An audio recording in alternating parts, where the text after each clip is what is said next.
Procura con diligencia presentarte a Dios aprobado, como obrero que no tiene de qué avergonzarse, que maneja con precisión la palabra de verdad. Bienvenidos a un tiempo de reflexión, estudio y conversación de la palabra de Dios, donde juntos buscamos su guía para vivir en su verdad. Aquí comienza Aprendiendo Juntos en Armonía.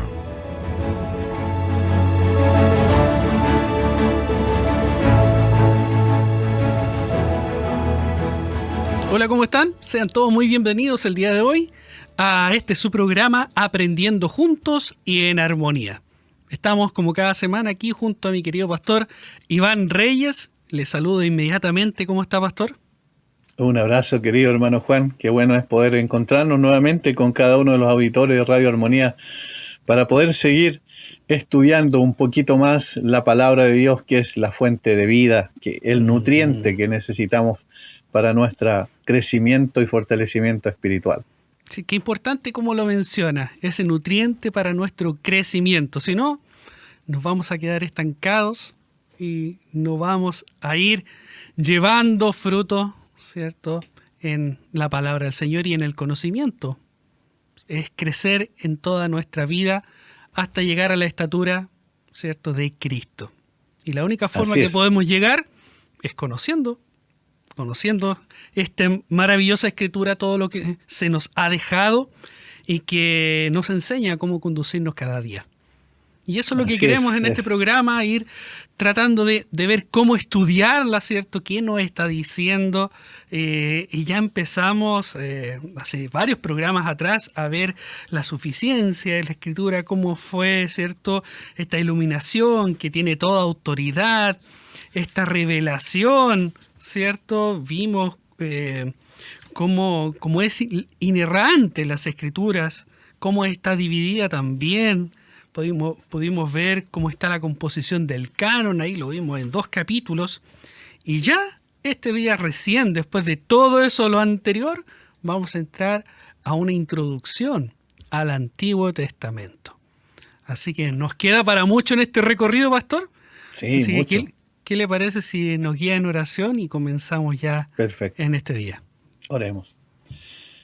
Padre, te damos muchas gracias a ti que nos das el privilegio, Señor, de poder abrir tu palabra y ser enseñados por ti. Tú eres el que enseña, nosotros somos los que recibimos tu enseñanza, somos guiados y conducidos por esa lámpara a nuestros pies y esa lumbrera a nuestro camino, para no desviarnos del camino por un lado y también, Señor, para poder crecer y tener una relación más profunda contigo, que es el propósito y el objetivo de estudiar tu palabra. Danos de tu gracia, guíanos, Señor, en esta hora, y tu Espíritu Santo sea el Maestro por excelencia que necesitamos para poder aprender y transmitir también lo que tú mismo nos has enseñado.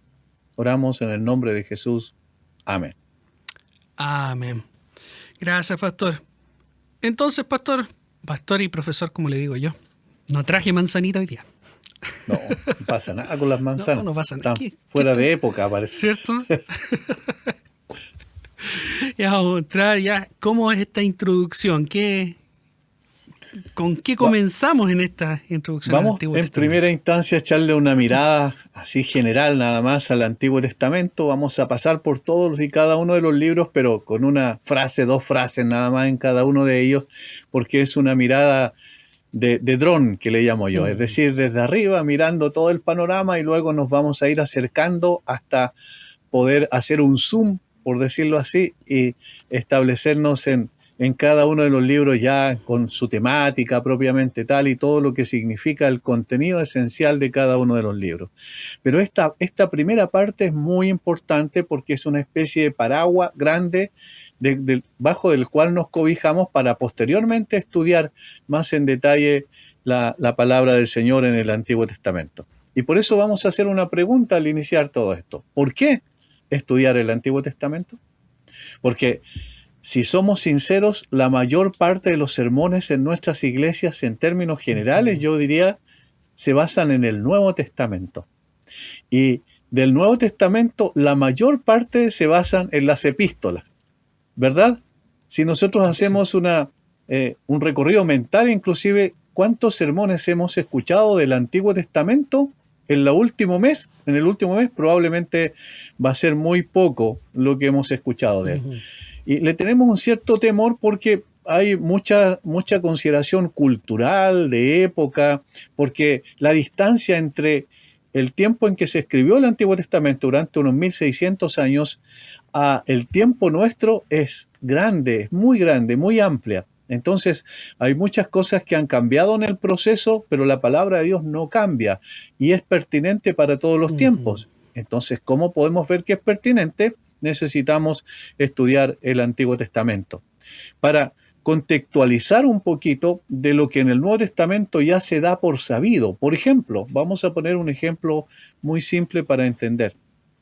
Se habla de los levitas, por ejemplo, en el Nuevo Testamento, y después nosotros decimos, ¿pero qué es eso? Si no tenemos el contexto del Antiguo Testamento, no sabríamos que es una tribu especial, uno de los descendientes de Jacob, de los hijos de Jacob, se llamaba Leví, y el Señor escogió esa tribu para que sirviera en el tabernáculo.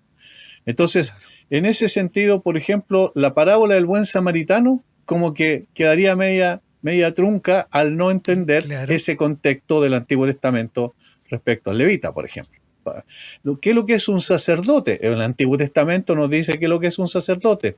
Entonces hay una contextualización que se da por hecho, por sabido en el Nuevo Testamento, donde ya se afirman ciertas cosas pensando que la persona ya tiene el contexto del Antiguo Testamento en su mente, en su cabeza. Entonces, eso en términos generales.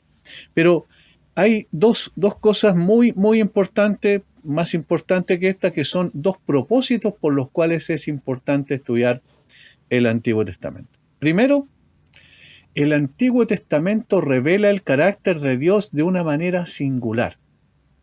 De hecho, la mayor parte de la teología propia, del estudio de la teología propia, cuando estudiamos en los seminarios o los institutos bíblicos, nos damos cuenta que se basa en el Antiguo Testamento. Que es la teología propia, para que sepan los hermanos, es el estudio de Dios, es el estudio de la naturaleza y el carácter de Dios. Esa es la teología propia. Donde no hay distinción, ¿cierto? Donde simplemente estudiamos al Dios Trino y a través de ello vamos entendiendo quién es, cómo actúa, cuál es su obra, en función de quién es Dios. Eso está en el Antiguo Testamento en una forma muy detallada. Por ejemplo, los Salmos. Los Salmos nos enseñan que Dios es fiel. Los Salmos nos enseñan que Dios es santo. Los Salmos nos enseñan que Dios es bueno, que Dios es misericordioso, que Dios es compasivo. Todo eso lo tenemos en los Salmos. Luego en el Nuevo Testamento se da por hecho eso y entonces se mencionan algunas características de Dios en este sentido que ya la tenemos en germen, en un sentido, en el Antiguo Testamento. En el Nuevo Testamento tenemos el beneficio de una gran claridad y el beneficio de considerar a Dios de este lado de Cristo, es decir, en el Nuevo Testamento. Pero mientras el Nuevo Testamento fue escrito en una generación, el Antiguo Testamento fue escrito por 1600 años y no solo fue escrito durante 1600 años, sino que históricamente abarca mucho más en cuanto a extensión propiamente tal. Aunque vemos el carácter de Dios manifestarse a lo largo de la historia del Antiguo Testamento, hay una cierta profundidad y riqueza que pasamos por alto. La diferencia está entre una imagen totalmente clara por un lado, la imagen del Nuevo Testamento, donde ya es muy evidente porque la revelación es progresiva, es decir, en la medida que va avanzando, va aclarándose más el panorama respecto a todos los temas que trata. Pero en el Antiguo Testamento ya tenemos ese carácter de Dios manifestado, como dije, en los Salmos y en otros textos de las Escrituras, en su trato con los demás. Por ejemplo, vamos a citar 2 de Pedro, capítulo 2, 2 de Pedro, capítulo 3, versículo 9, quiero decir. 2 de Pedro, capítulo 3, versículo 9. ¿Qué dice 2 de Pedro, capítulo 3, versículo 9? A ver, el alumno, a ver. El Señor no retarda su promesa, según algunos la tienen por tardanza, sino que es paciente para con nosotros, no queriendo que ninguno perezca, sino que todos procedan al arrepentimiento. Ya, ahí hay una característica de Dios. ¿Cuál es la característica de Dios que menciona ahí? La paciencia. El Señor no retarda su promesa, sino que es paciente. Exactamente, esa es una de las características que menciona Pedro allí. El Señor es paciente para con nosotros.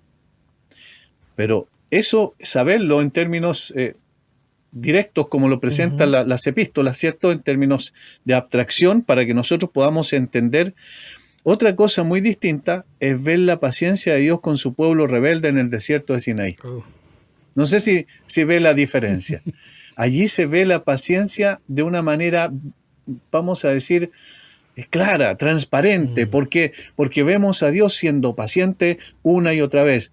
Él lo saca de la esclavitud en Egipto, por ejemplo, y luego en el desierto los va conduciendo con una nube en el día, con una columna de fuego en la noche.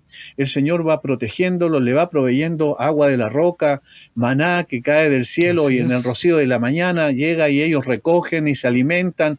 Todo esto es evidencia de la gracia de Dios y de la presencia de Dios entre ellos, proveyendo todo lo que necesitan. Pero ¿qué ocurrió en el desierto? Al menos 10 veces dice el Antiguo Testamento que murmuraron contra el Señor.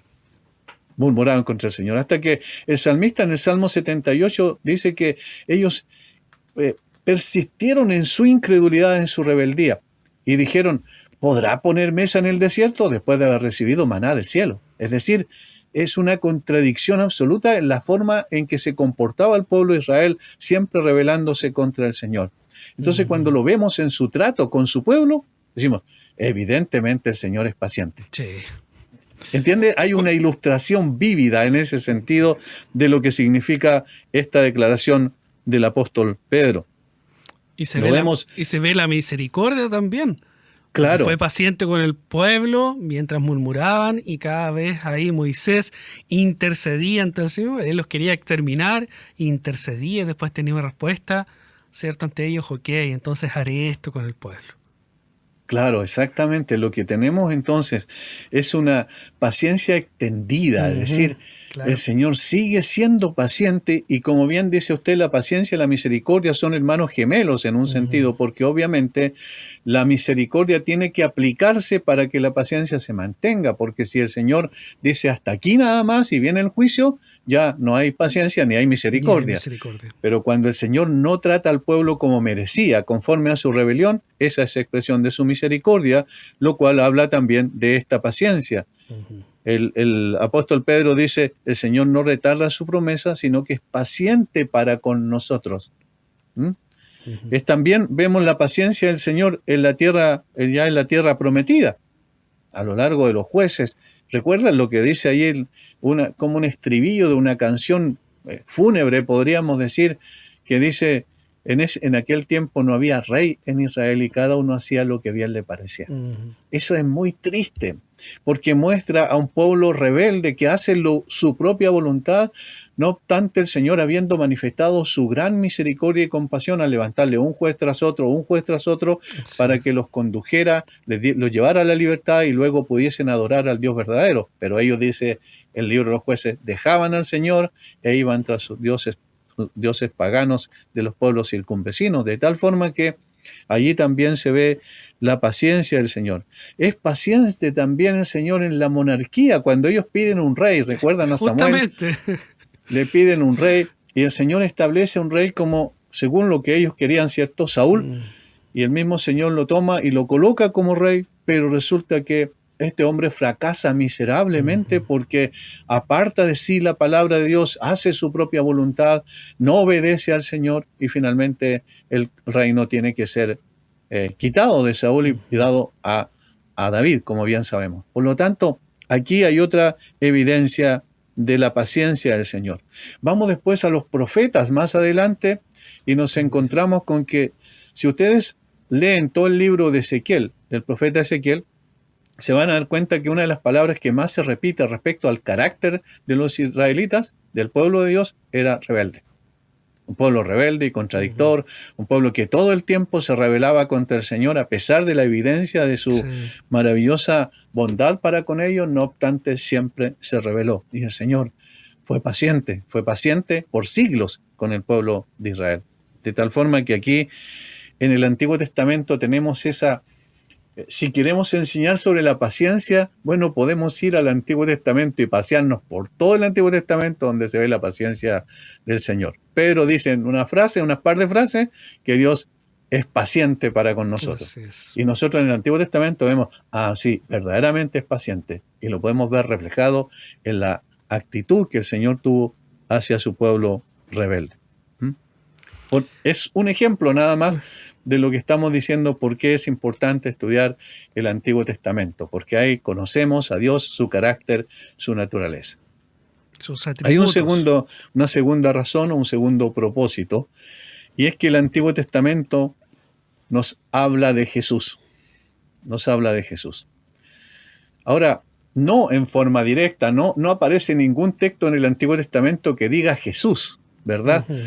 Pero sí hay muchas evidencias de que ya el Señor preencarnado estaba presente en la mente de las personas, de los creyentes del Antiguo Testamento, desde el punto de vista de esa promesa que el Señor hizo y que abarca todo el Antiguo Testamento y se consuma posteriormente en la persona del Señor Jesucristo y en su obra sublime en la cruz.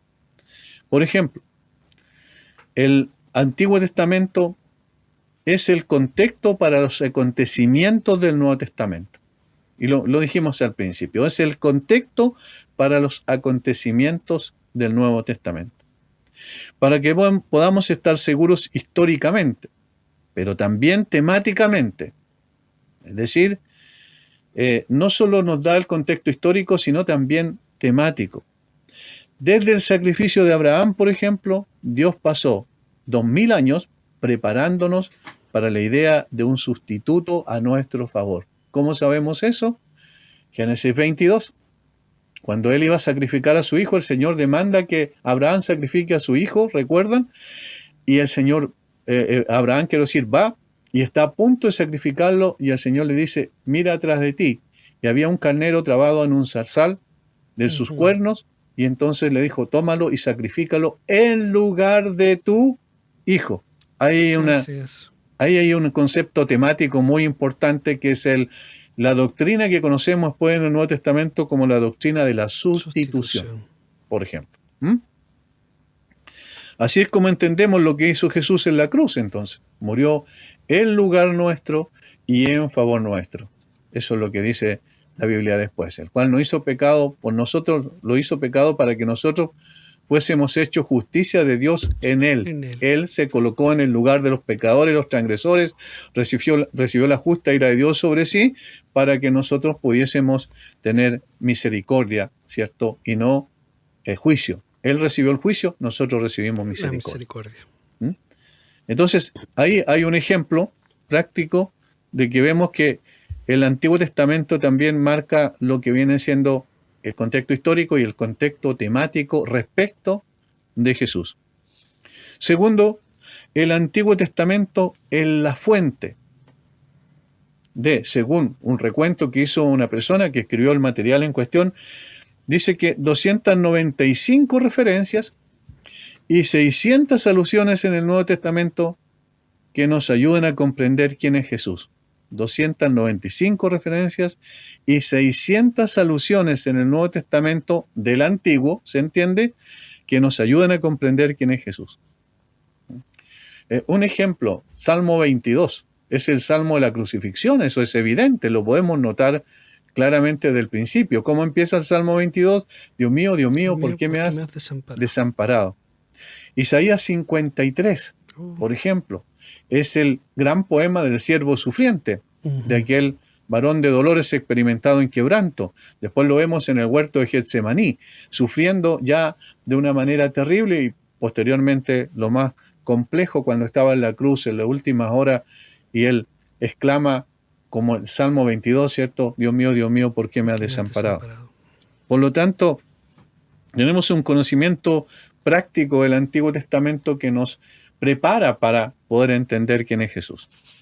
Y tercero, más que una ayuda para conocer mejor el Nuevo Testamento, Jesús mismo dice que el Antiguo Testamento enseña acerca de él. Habla de mí. Se lo dijo, por ejemplo, a los discípulos de Emaús después de la resurrección. Y él empezando por Moisés, dice, les explicó pasando por todos los profetas lo que de él decían. Y particularmente ahí, ¿qué es lo que enfatizó? Enfatizó evidentemente la muerte y resurrección, que ya estaba preestablecido también en el Antiguo Testamento. Salmo 16, por ejemplo. Y más que una ayuda, en lo tercero que vamos a ver, más que una ayuda para conocer mejor el Nuevo Testamento, Jesús mismo dice que el Antiguo Testamento enseña acerca de él. Lucas 24, 44, tenemos también Lucas 24, 25 en adelante, cuando se encuentra con los amigos de Maús, con los discípulos de Maús, quiero decir, y el Señor les explica, comenzando por Moisés y por todos los profetas, esa es una alusión a todo el Antiguo Testamento, lo que de él decían. Y en Juan capítulo 5 vemos como el mismo Señor Jesucristo dice, escudriñad las Escrituras, porque a vosotros os parece que en ellas tenéis la vida eterna, y ellas son las que dan testimonio de mí. De tal forma que todo el Antiguo Testamento da testimonio de Cristo. Ahora, ojo con esto, no significa que cada palabra, cada frase, que cada uno de los libros en todos sus detalles hablan del Señor Jesucristo. Claro. No, sino que significa que el hilo conductor, el centro, el corazón de todo el Antiguo Testamento apunta hacia el Señor Jesucristo. Vamos a usar esa frase probablemente con mucha regularidad, el hilo rojo, el hilo conductor, porque ese es el eje por el cual el Señor está revelándose a sí mismo, porque la Biblia es la revelación de Dios al hombre y al mismo tiempo en esta revelación es la revelación de su Hijo como el Redentor. Por lo tanto, es esencial que entendamos en ese sentido el eje rector del Antiguo Testamento para no perdernos. Y eso pasa muchas veces cuando se enseña, por ejemplo, sobre algunas cosas que ocurrieron en el Antiguo Testamento, hechos históricos, y se enfatiza mucho a los hombres en el aspecto de que mira lo que hicieron, mira lo que hizo David, mató a Goliat, mira lo que hizo este o esto otro, mira la gran hazaña de Moisés, pero nosotros no entendemos de que debiésemos apuntar hacia el centro, que es el hecho de que todo Israel fue preservado, lo vamos a ver posteriormente en el Antiguo Testamento, a pesar de su rebelión constante, porque era la promesa que el Señor había hecho. En tu simiente, le dijo a Abraham, serán benditas todas las familias de la tierra. Y para preservar la simiente, debía preservar a Israel. Entonces, ahí tenemos una conexión muy importante que debiésemos tener en cuenta cuando estudiamos el Antiguo Testamento. Si se pudiera resumir todo el Antiguo Testamento en una frase, sería promesas. En una palabra, promesas. ¿Por qué? Porque lo que tenemos en el Antiguo Testamento son las promesas. Lo que tenemos en el Nuevo Testamento es el cumplimiento. Promesas y cumplimiento son dos palabras que pueden resumir toda la Biblia. Aprendemos de nuestra necesidad de las promesas de Dios porque somos pecadores. Eso es lo que va a decir después también el Antiguo Testamento, de una forma prolífica a través de todo el Antiguo Testamento. Somos pecadores, somos incapaces de salvarnos y de salvarnos, ¿cierto? Y somos en realidad conscientes de que debemos ser condenados al infierno por un Dios justo. Somos pecadores, somos incapaces de salvarnos de esa condenación que justamente debía venir sobre nosotros.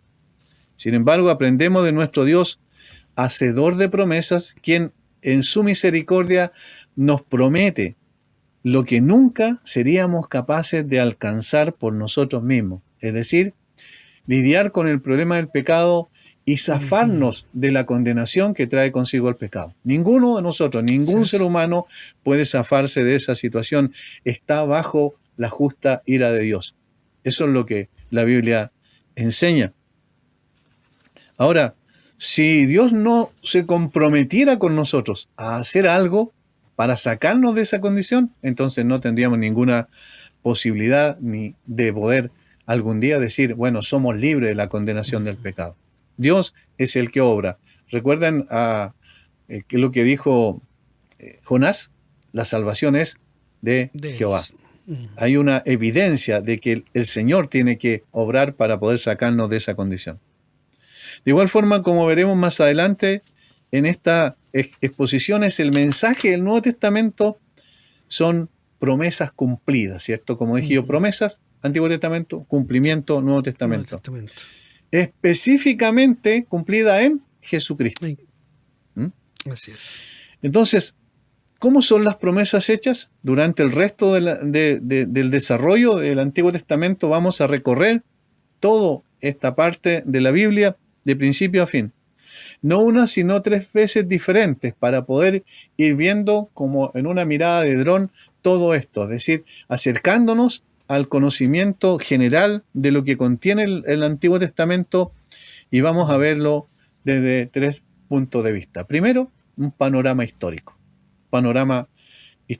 Y esta es vamos a hacer una narración, así muy sucintamente de lo que contiene el Antiguo Testamento en general.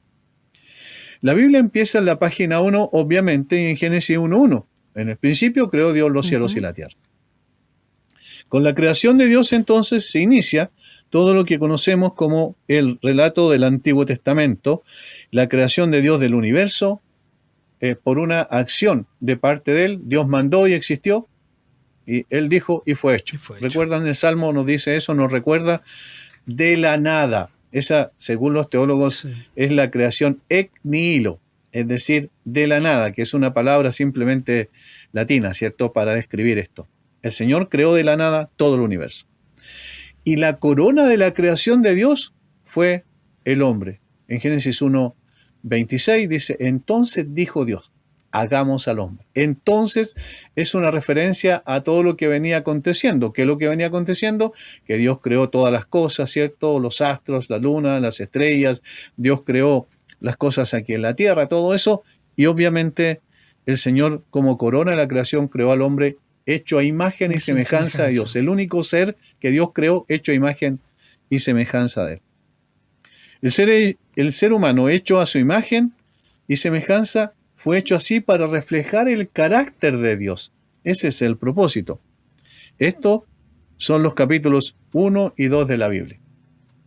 Más adelante, en el capítulo 3, estas personas que fueron hechos a imagen y semejanza de Dios para que reflejaran el carácter de Dios, desobedecen miserablemente y todo el cosmos cae en ruina como consecuencia. Eso bien lo sabemos, como conocemos ese capítulo como el capítulo de la caída, ¿cierto? La narrativa continúa con las cosas yendo de mal en peor de ahí en adelante. Capítulo 4 vemos el pecado de Canaán y ahí todo lo que significa el resto hasta que llegamos al capítulo 5 con esa terrible estribillo de esa canción también fúnebre que dice y murió, y murió, y murió, y murió. Se repite una y otra vez después de hablar de la genealogía de los descendientes de Adán y Eva. Dice y murió permanentemente como una evidencia de que las cosas fueron de mal en peor. Pero luego en Génesis 12 ocurre algo significativamente interesante. El Señor llama a un hombre que vivía en Ur de los Caldeos, que era una nación absolutamente pagana, donde los padres de Abraham, dice claramente la Biblia, adoraban a los dioses, al dios de la luna y al dios del sol, que eran los dioses principales, que eran los consortes en ese sentido, desde el punto de vista de los paganos, en Ur de los Caldeos, y llama a este hombre, y le dice, vete de tu tierra, de tu parentela, a la tierra que yo te mostraré.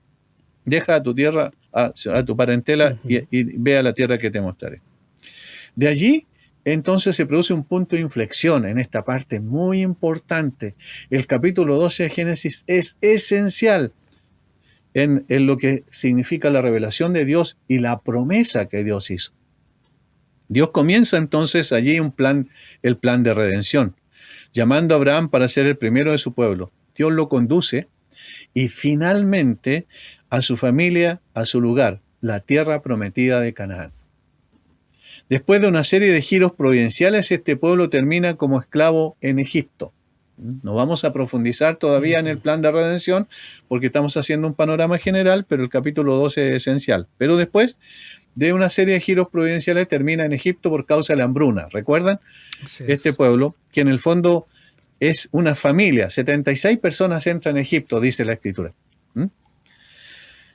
Sin embargo, allí en ese lugar son esclavizados posteriormente, pero se reproducen también de una forma muy rápida hasta convertirse en alrededor de 2,5 millones de personas que son las que salieron posteriormente de Egipto. Dios toma a Moisés y lo usa como el libertador de la nación de Egipto. Dios le da a Israel la ley, convirtiéndolo en su pueblo especial. Aquí hay una cosa muy importante que quizás sería bueno detenerse un poquito. Dios le dice a Abraham, haré de ti una gran nación. Esa es una promesa. Ahora, ¿cuáles son los elementos constitutivos de una nación? ¿Qué tiene que haber para que exista una nación? ¿Cuáles son los elementos principales? Obviamente tiene que haber un pueblo, es decir, habitantes de una nación. Tienen que haber personas de una nación particular para constituirla como tal. 2,5 millones de personas salieron de Egipto, ya ahí se cumple una de las promesas, ya había un pueblo. El otro elemento constitutivo es una ley, porque obviamente se requiere algo que rija las relaciones entre esa nación, entre los habitantes de esa nación, para que exista un orden y una dirección y un progreso para la misma nación, se requiere una ley. El Señor saca al pueblo de Israel y ¿a dónde lo lleva? Al primer lugar donde lo lleva, al monte Sinaí. Al monte. ¿Para qué? Para revelarle la ley. Y entonces ya tiene la ley. El pueblo tiene, es un pueblo, digamos, el primer elemento se cumple, el segundo elemento de la ley también se cumple. Pero ¿hacia dónde los conduce el Señor? Hacia una tierra. Hacia una tierra. Porque ¿dónde van a habitar? ¿Dónde va a habitar la nación? Evidentemente necesita un territorio al cual habitar. Y ahí está el tercer elemento. Es decir, Dios promete a Abraham ser una gran nación y lo cumple perfectamente a través de darle un pueblo, porque en ese momento cuando le dice a Abraham, todavía Abraham ni siquiera había engendrado un hijo. Entonces, cuando el Señor repite la promesa a Abraham, allí sí había ya engendrado a Ismael y a Isaac, pero Isaac era el hijo de la promesa. A través de él entonces viene un pueblo, por la familia de Jacob, y luego tenemos la ley que viene del monte Sinaí, y luego tenemos el territorio que era la tierra prometida, la tierra que fluye leche y miel, Canaán. ¿Recuerdan? Así es. Ahora, ahí los convierte en un pueblo especial y les da la tierra que había prometido, donde el pueblo debía vivir y reflejar el carácter de Dios a las naciones. Ese era el propósito. Pero, aquí tenemos los grandes peros que van a aparecer una y otra vez. Pero, en lugar de reflejar el carácter de Dios, hay confusión espiritual, política y moral durante el gobierno del líder llamado los jueces, como hemos dicho. Uno de los libros más tristes de la Biblia es el libro de los jueces. Rebelión constante, permanente, entonces hay confusión espiritual porque dejaron a Jehová y se fueron tras los dioses ajenos. Hay confusión política porque venía uno y los gobernaba y ellos después se rebelaban otra vez y el Señor les mandaba otro esclavizador por naciones circunvecinas que lo oprimían. De luego los liberaba nuevamente y hay también confusión moral. Vemos inmoralidades terribles en el libro de los jueces, como en ninguna. A una de las tribus despedazó a una persona, a una mujer, y envió sus pedazos por todo el territorio. Es decir, cosas horribles que eran propias de los pueblos paganos. Por lo tanto, el pueblo fracasó rotundamente en el mandato que Dios le había dado. Después de algunos siglos, el pueblo pide y recibe un rey en la persona de Saúl. Pero Saúl fracasa y luego David sucede a Saúl en cuanto a la autoridad.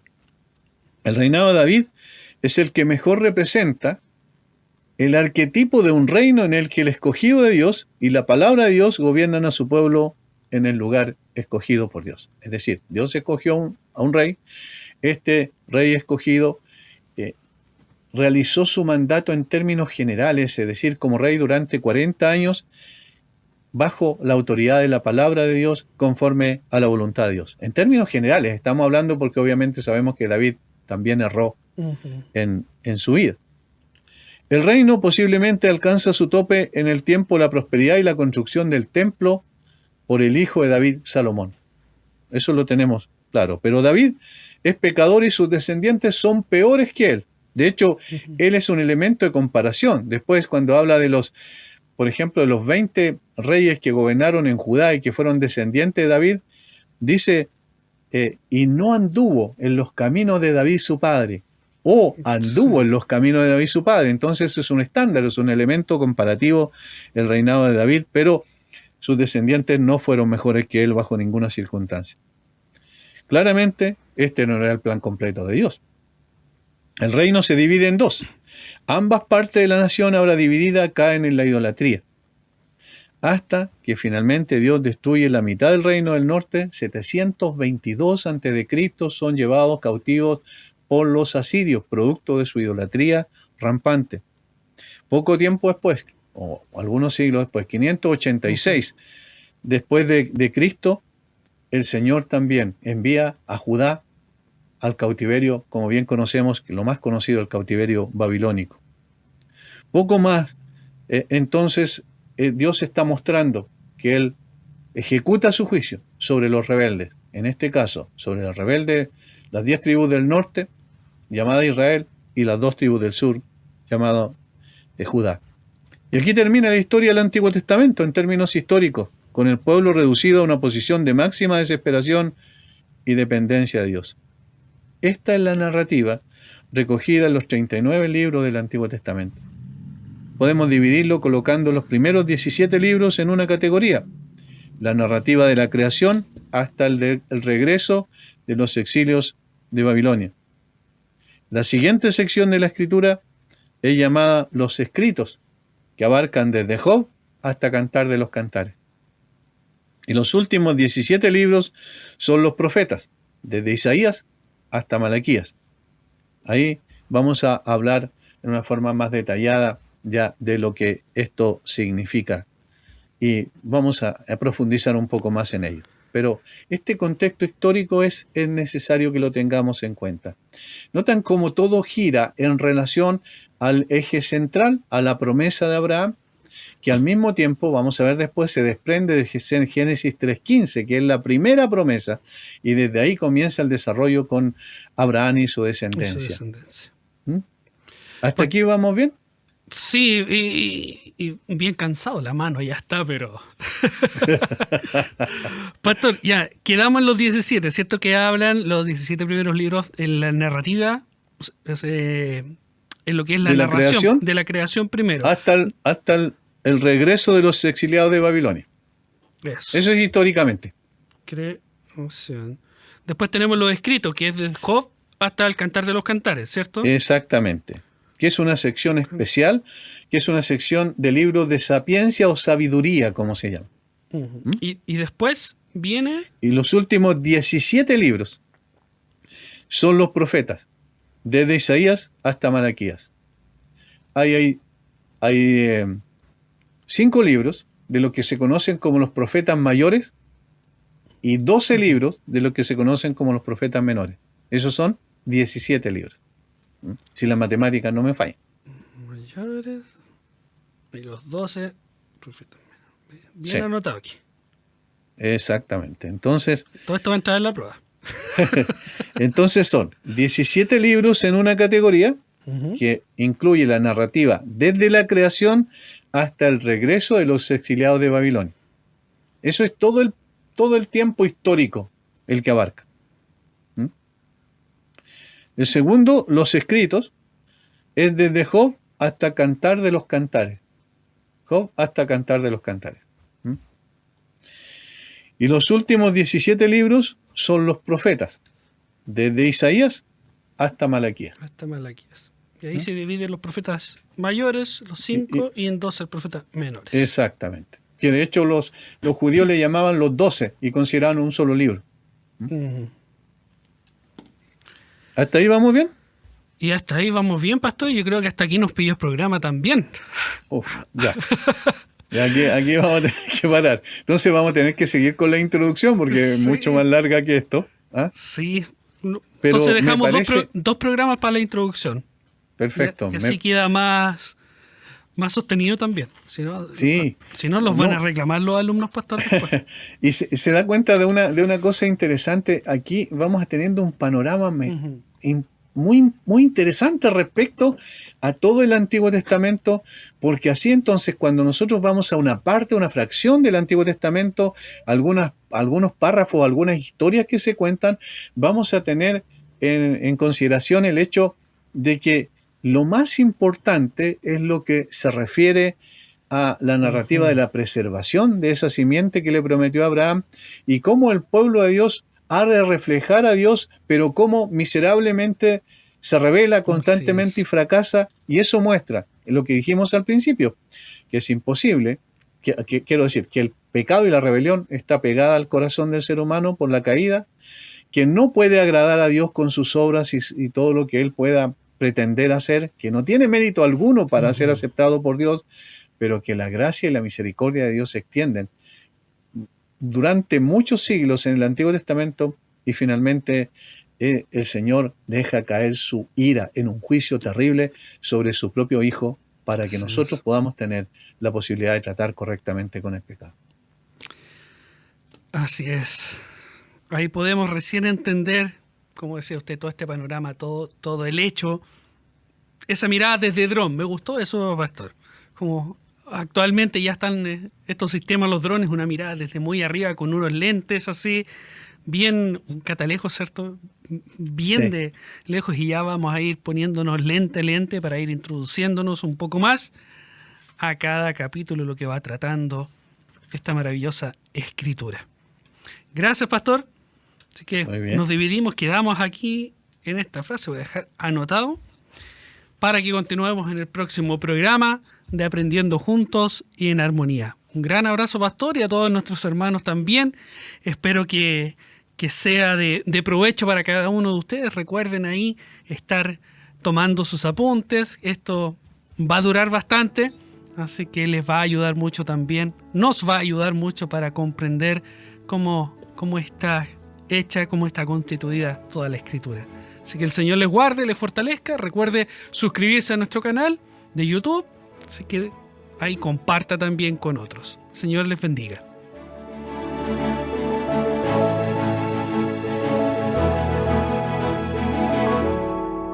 En Armonía hemos presentado Aprendiendo Juntos en Armonía.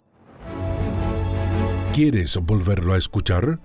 Encuentra Aprendiendo Juntos en Armonía en Spotify, Apple Podcast y en armonía.cl. Cada semana, un nuevo episodio.